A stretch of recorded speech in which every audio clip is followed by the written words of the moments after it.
안녕하세요, 구독자 여러분. 구독과 좋아요는 채널 운영에 큰 힘이 됩니다. 안녕하세요. 인천에서 작은 기업체를 운영하며 살고 있는 올해로 42살 된 남성입니다. 평소에 사무실에서 라디오로 많은 사연을 챙겨 듣곤 하는데요. 몇 년 전 겪은 일에 대해서 여러분과 공감하고 싶어 이렇게 사연을 쓰게 되었답니다. 제가 운영하고 있는 기업체는 대기업은 아니지만 연 매출 100억을 유지하고 있는 중소기업이에요. 물류 보관 서비스를 제공하고 납품을 대행, 그리고 자동차 용품을 제작해서 판매하고 있는 그런 업체예요. 남부러울 것 없이 넓은 집, 외제차, 좋은 회사, 이 모든 걸 이루기까지의 과정이 순탄치만은 않았습니다. 사실 30대 중반에 늦지막이 결혼해 가정을 꾸린 적이 있었어요. 하지만 잠시 회사가 휘청이던 시기에 전처와 장인어른과의 갈등을 극복하지 못하고 이혼을 하게 되었습니다. 그냥 이혼한 건 아니고 스스로를 진흙탕에서 건져냈다고 할까요? 어떤 사연인지 궁금해하실 것 같아서 지금 바로 사연 들려드릴게요. 기성아, 바빠? 누나가 할 말이 있는데. 아니, 괜찮아, 말해. 오전에 발주 넣는 거 있어서 확인하고 이제야 좀 쉬는 중이야. 무슨 일이야? 내가 저번에 말했던 학교 후배 있지? 너 소개해주고 싶어서. 갑자기? 난 아직 일하는 게 좋은데. 야, 그럴수록 여자를 만나야 하는 거야. 남자가 자고로 가정을 가지면 더 책임감도 늘고 그래야 인생에 안정감이 생긴다니까? 네 매형 봐라. 나 만나서 팔 잡힌 거. 그래도 아직 여자 생각은 딱히 없어? 나도 내 앞가림하기 바쁜데 괜히 상처 주고 그럴 것 같아서 그래.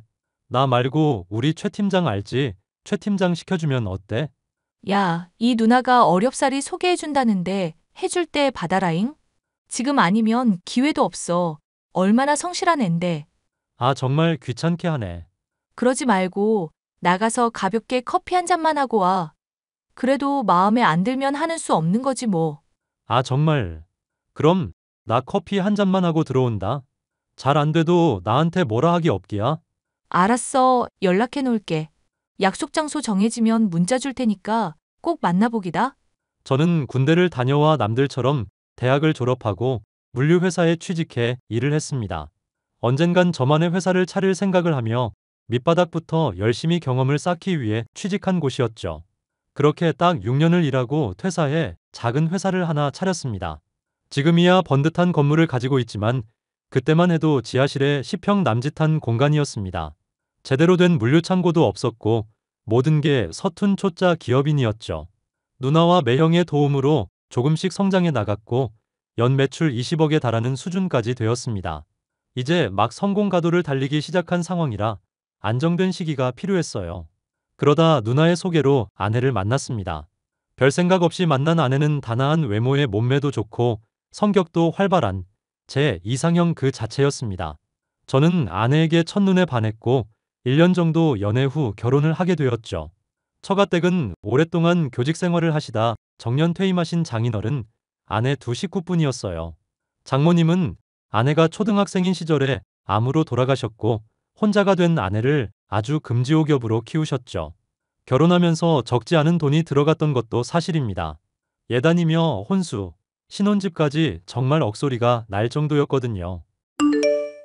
자기야, 일하느라 많이 피곤하지? 아냐, 이번에 회사 이전하고 다 마무리했어. 이제야 좀 한가하네. 무슨 일 있어? 우리 자기가 고생이 많네. 내가 회사 그만둬서 부담이 더하지? 아니야, 그런 거. 그리고 회사는 내가 관두라고 한 거잖아. 내가 벌 만큼 벌고 당신 하나쯤은 먹여 살릴 수 있으니까. 난 당신이 고생하면서 사는 거 싫어. 내 생각해주는 건 역시 우리 남편뿐이네. 다름이 아니라 할 말이 있어서. 뭔데? 말해봐. 내가 직장 다닐 땐 아빠 용돈도 드리고 했는데 회사 그만두면서 못 드리고 있거든. 아빠가 교직 생활 오래 했어도 나 키우느라 딱히 모으신 것도 없고 이번에 결혼하면서 큰돈 들어가고 집장만 하신다고 다 거기에 올인하셔서 좀 힘드신가 봐. 아, 그랬구나. 내가 뭘 어떻게 해주면 될까? 그래서 말인데 우리 아빠 용돈을 좀 드리면 안 될까? 이런 말 하는 것도 염치 없지만 부탁할게. 아니야, 그럴 수 있지. 얼마 드리면 되는데? 한 달에 150만 원 정도면 될 것 같아. 고혈압 있으셔서 경비 일도 그만두시고 일자리도 없으신가 봐. 그나마 연금 조금 나오는 거. 그거에 용돈 보태면 혼자 사는데 지장은 없으실 것 같거든? 내가 여유가 있으니까 당연히 도와드려야지. 내가 매달 초에 장인어른 계좌로 보내드릴게. 걱정하지 마. 진짜? 너무 고마워. 내가 내줄 열심히 할게. 솔직히 처음에는 이해가 가질 않았습니다. 결혼하면서 현금 예단을 안 드린 것도 아니고 교직에 오래 계셨다 보니까 손님들도 많았거든요. 축의금도 꽤나 들어왔을 건데 여유가 없으시다고 하니 조금 이상하긴 했거든요. 그런데 제가 안 해보고 회사를 관두라고 하고 어찌 보면 수입원을 끊어버렸기 때문에 제가 마땅히 해드려야겠다고 생각했어요. 저도 부모님이 어려서 돌아가셨는데 다행히 남겨주신 유산으로 큰 어려움 없이 살고 있었거든요. 장인어른을 진짜 아버지처럼 잘 대해드리고 싶은 마음도 있었습니다. 그리고 아내는 회사를 관두고 필라테스, 요가 등 운동을 하며 자기 시간을 보내게 되었어요. 하고 싶던 취미 활동도 마음껏 하게 해주었고 한도가 3천만 원 정도 되는 카드를 주고 편히 쓰라고 일러두기도 했죠. 그런데 제 큰 오산이었습니다. 아내는 백화점 쇼핑을 즐겨 하게 되면서 온갖 명품을 사들이기 시작했습니다. 마음껏 쓰라고 준 카드이긴 했지만 과소비하는 날도 많았습니다.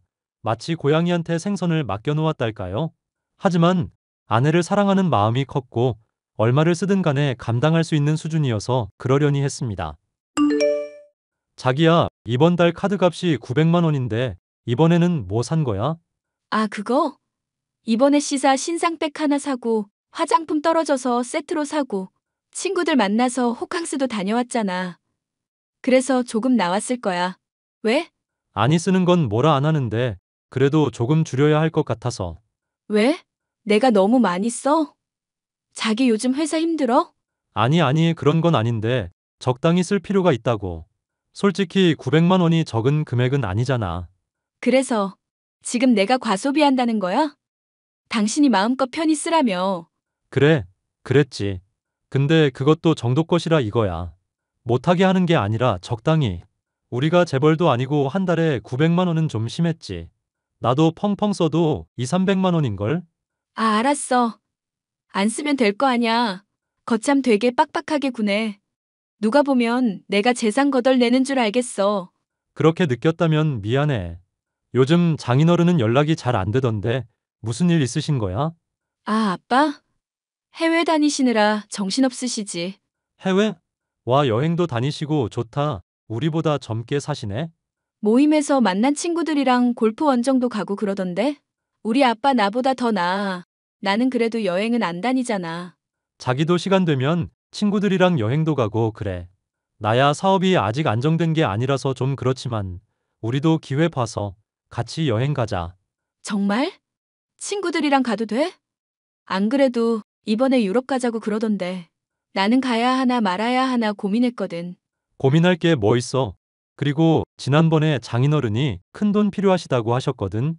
나중에 되돌려 주실 돈이라고 하시면서. 투자? 그건 처음 듣는데? 매번 고맙네. 자기 안 만났으면 어떻게 살았나 몰라. 이렇게 잘 살면 됐지 뭐. 필요한 거 있으시면 언제든지 말씀 달라고 해. 이따 퇴근하고 봐. 그렇게 평범한 나날을 보내던 어느 날, 저에게 검은 먹구름이 들이오기 시작했습니다. 코로나의 여파로 제가 하던 사업에 차질이 생겼고, 고스란히 매출에 타격이 가해지더라고요. 매출 규모가 눈에 띄게 줄어든 것은 물론, 코로나의 여파로 해외로 물품을 수출 수입하는 과정이 까다로워진 것도 있고, 저와 계약했던 업체들이 줄줄이 폐업하거나 잠정적인 업무 중단을 선언하면서 그대로 저도 큰 피해를 입게 된 겁니다. 사업의 규모를 벌려보고자 창고 부지를 매입하면서 거액의 돈을 쓴 상태여서 재정적인 상태가 말이 아니었죠. 새로운 투자처를 구하러 수소문했지만 회사 형편은 도무지 나아질 기미가 보이질 않았습니다. 회사 직원 15명 중 절반이나 인원 감축을 해야 했고 그마저도 월급을 지급하기 빠듯한 정말 최악의 상황이었습니다. 결국 경영난으로 대출금을 갚지 못하고 계약이 파기된 사업권은 위약금도 지불해야 했기에 죽고 싶을 정도로 힘들었어요. 그런 와중에 아내와 장인어른은 제 속을 아는지 모르는지 여전히 지나친 사치를 부리고 계셨습니다. 욕먹을 거 알지만 아내가 쓰던 카드를 정지시켰고 일정 금액을 정해 생활해야 할 정도로 빠듯해졌어요. 그러자 아내와 장인어른은 태도가 급변해 저를 매일같이 닥달해댔습니다. 회사까지 찾아와 돈을 달라고 요구하거나 툭하면 이것 좀 사달라 저것 좀 사달라 해대는 통에 업무에 차질이 생길 정도였죠. 여보, 나 돈 좀 줘. 그리고 왜 하루 종일 연락이 안 되는 거야? 회사에 있어야 할 사람이 어디 간 거야? 지금 회사 상황이 어떤지 알잖아. 계속 투자처 알아보고 떠벌려 놓은 일 해결하러 다니지. 아니, 미치겠네. 내가 오늘 얼마나 쪽팔렸는지 알아? 무슨 일인데? 내가 오늘 백 하나 사려고 갔더니만 카드 결제가 안 되네. 자기가 지난번에 정지시킨 거 말고 다른 카드도 그렇고 한도만 낮춰서 다시 주면 안 돼? 지금 그렇게 여유 부릴 상황이 못 돼. 비상금 털어서 위약금 메꾸고 하느라 돈이 없어. 우리 한 푼이라도 아껴야 한단 말이야. 아니, 도대체 회사가 어느 지경인데 그러는 건가? 우리 딸이 얼마나 속상했으면 회사까지 찾아가. 도대체 이게 무슨 일이야? 몰라, 아빠. 짜증나 죽겠다니까. 내가 백화점에서 쪽팔림 당한 거 생각하면 아주 수치스러워 죽겠어. 여보 미안해. 장인어른 지금 회사 사정이 조금 좋지 않아요. 코로나 여파가 크네요. 내가 자네 능력 보고 결혼시킨 건데 이런 순환을 겪게 하다니 자네한테 실망이 크네. 죄송합니다. 회사 운영하는데 이렇게까지 될 줄 몰랐습니다. 코로나라는 변수 때문에 저도 어쩌지 못하고 있어요. 하지만 반드시 빠른 시일 내로 회복하겠습니다. 믿고 기다려주세요. 내가 자네였으면 밤낮 없이 일해서 식구들 입에 풀칠이라도 시켰을 거야. 내 딸 어디 가서 기죽는 꼴 못 보네. 아, 됐어. 아빠 그만해. 안 그래도 짜증나는데 아빠까지 왜 그래? 여보, 긴 말하지 말고 지금 한 300만 입금해줘. 나 그 백 꼭 사야 된단 말이야. 지금까지 내가 하는 말 뭐 들었어? 미안하지만 그렇게는 못하겠어. 나 지금 바쁘니까 집에 가서 봐. 뭐? 야. 가끔 보면 아내는 철이 없는 건지 개념이 없는 건지 헷갈릴 정도였어요. 제가 회사 사정이 어렵다고 말하는데도 제 말을 듣기는커녕 결국 끝은 돈을 달라는 말로 끝내더군요. 저 정말 힘들게 살았던 게 뭐냐면 제 밥값 아끼느라 편의점에서 삼각김밥 하나 사 먹는 게 전부였고 투자처 찾아다니며 식사 대접해 드리는 것 말고는 일절 쓰는 돈도 없었어요. 자동차 기름값 아까워서 기차, 버스 타고 다니고 심지어 휴대폰 요금제도 제일 금액이 적은 걸로 바꿨었습니다. 사람이 그렇게 없이 살아보니 살도 많이 빠지고 고생한다는 게 뭔지 알겠더라고요. 장인어른 말씀처럼 내 식구 굶어 죽으면 안 되겠다 싶어 야간에 물류센터에서 아르바이트도 했습니다. 하지만 아내나 장인어른은 제 수고로움을 아는지 모르는지 사치 부리기에 진심이었고 고생한다는 말 한마디도 없더군요. 그저 누나와 매형이 회사를 어떻게든 살려보려고 백방으로 노력하는 것 말고는 크게 위안이 되는 것도 없었습니다. 점점 삶에 대한 의지도 없어지고 자신감이 바닥을 치고 있는데 어느 날 모르는 번호로 연락이 오더라고요. 안녕하세요. 박기성 씨 휴대폰 맞나요? 네, 맞는데요. 제가 박기성입니다. 누구시죠? 다름이 아니라 전 희진 씨와 교제 중인 한도영이라고 합니다. 희진 씨랑 결론이 났는지 여쭤보려고요. 네? 희진이요? 희진이는 제 아내 이름인데 제 아내랑 교제 중이시라고요? 네, 저 이희진 씨랑 3개월 넘게 교제 중이에요. 서로 진심으로 사랑하고 있어요. 이렇게 인사드리게 돼서 죄송하지만 드릴 말씀도 있고 시간 쓸 거 없을 것 같아서요. 무슨 이야기를 하고 싶은 건데요? 희진 씨랑 헤어져 주세요. 저희 서로 사랑합니다. 이혼해 주시면 바로 결혼할 거예요. 그쪽 보니까 경제 사정이 좋지 않던데 희진 씨 평생 거지같이 살게 할 순 없잖아요. 아직 나이도 젊은데. 저기요, 지금 저한테 무슨 말씀하시는지 알고 하시는 거예요? 그쪽 지금 저한테 너무 당당한데? 당당하지 못할 것도 없죠. 그쪽이 이혼만 해주면 금방 해결됩니다. 빨리 혼인신고하고 같이 살게 이혼하세요. 어이가 없네. 이보세요. 그쪽 지금 내 아내랑 바람 피우고 있는 거야, 알아? 반말하지 마시고요.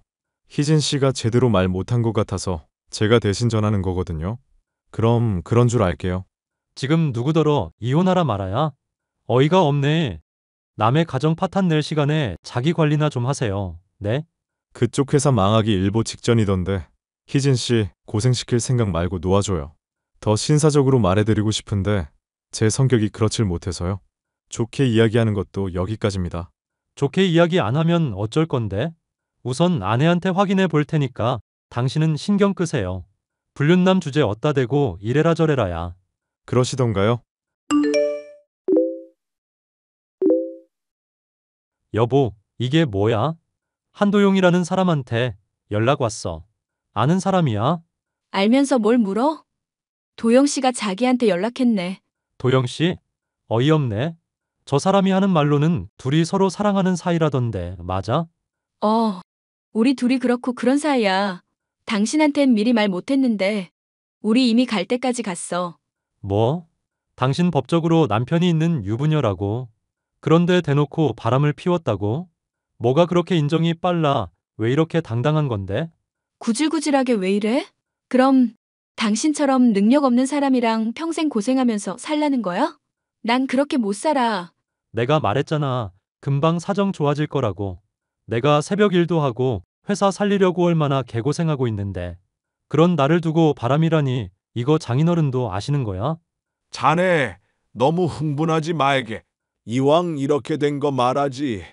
우리 딸이랑 이혼하게. 네? 지금 뭐라고 하셨습니까?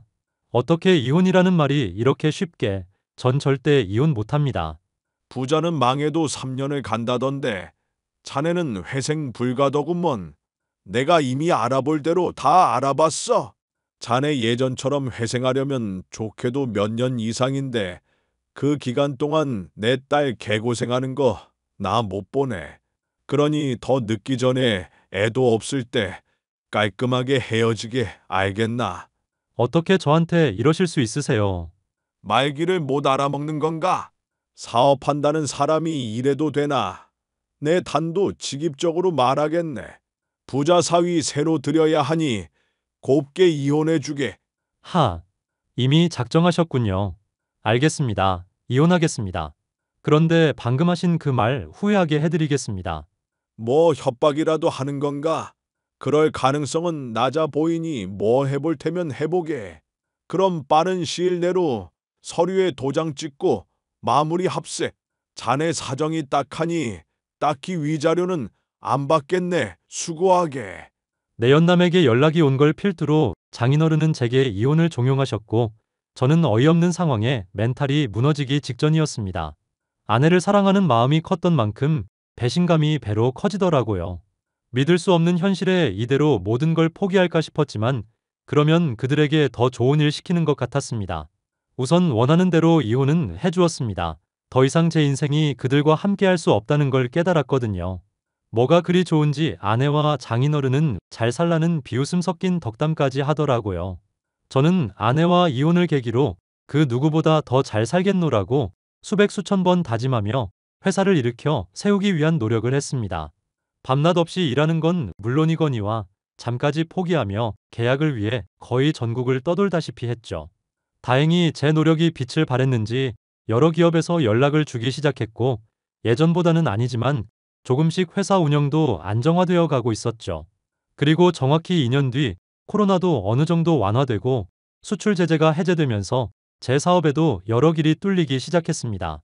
처음으로 세계 물류 산업 대전에 저희 회사가 물품 보관 서비스 분야에 참가를 했는데 여러 기업에 눈도장을 찍었는지 여러 유명한 기업은 물론 해외 기업에서도 계약을 하고 싶다며 연락을 해오더라고요. 회사가 바빠지면서 예전 직원들도 다시 근무하게 되면서 마음의 짐을 좀 덜게 되었고요. 그렇게 승승장구하며 기쁘고 바쁜 나날을 보내고 있는데 어느샌가 잊고 지내던 익숙한 번호로 연락이 왔습니다.